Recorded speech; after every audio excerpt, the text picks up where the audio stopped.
yesterday in my short videos, I talked about that Bach prelude and asked the question, even though there are no dynamics on the score, should we look at including some light and shade when we're playing Bach? And today I want to delve into that in more detail and look at expression and dynamics in music. I've got 4 key points I'd like us to think about. So the first one is, start with the dynamics the composer has given you on the page. So look carefully at the printed dynamics and make sure you are bringing those out to begin with. But bear in mind that P and F don't always mean quiet and loud. There is shaping and nuance within what the composer has included. We've got to always be asking ourselves, what musical character is the composer trying to convey, and do we want to convey as a performer? And think of crescendo and diminuendo not just as getting louder or softer, but as implying the direction of the phrase and the direction of the music. Different composers often use dynamics in slightly different ways. So here's a little example from a Mozart sonata in G. Now, Mozart rarely uses more dynamics than piano and forte, and it starts piano, but it obviously needs that shaping, especially in the slurs.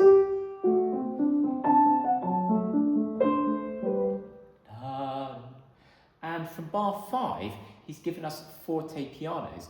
Now, I don't think these are really strong fortes. I think that's a little bit out of character for this piece. I feel them more as accents.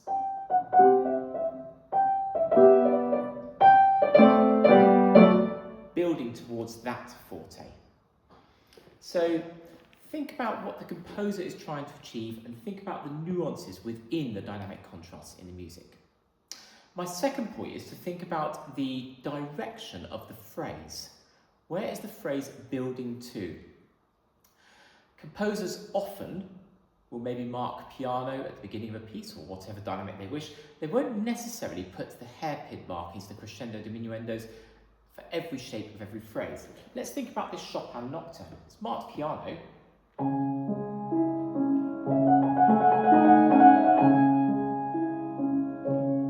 That first phrase, though, needs a curve, a shape to it. I feel it building through the trill to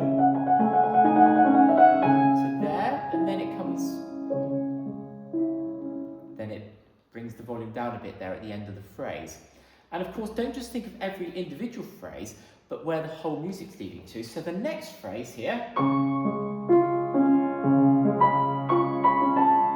perhaps needs a little bit more than the first phrase. So we're thinking about the direction of each phrase, but within the context of the larger section and the whole piece, of course, as well. So start with the composer's dynamics, but allow for the nuance within that, and then think about the direction of every individual phrase. Now, my third point is to listen to the harmony, and I'm going to go back to our Bach prelude that I started with. If I play the chords, it starts with a C major. The next chord has a little bit more tension. You can hear the dissonance, and the next one feels like it's building even more, then it resolves back to the C major.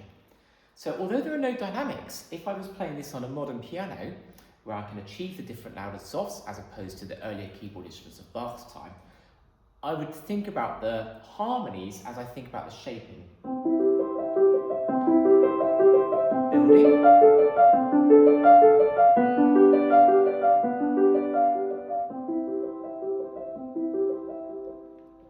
And that might be slightly more shaping than I would actually do in a performance because I bear in mind the whole piece. But the harmonies there certainly give a really good idea of where the music is heading. So they're very useful.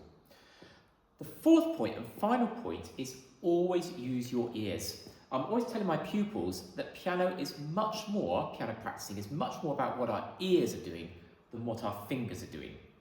Of course, we've got to have the technique in the fingers to cope with what we're playing, but it's so important that we are always listening very carefully to really analyse whether we are achieving the effect we want to. And a really useful tool to help with this is obviously to record yourself and listen back. So just to summarise those 4 points, start with the dynamics on the score, but think about nuance within that. Think of the direction of every phrase, listen to the harmonies, and then use your ears to analyse whether what you're trying to achieve is coming across.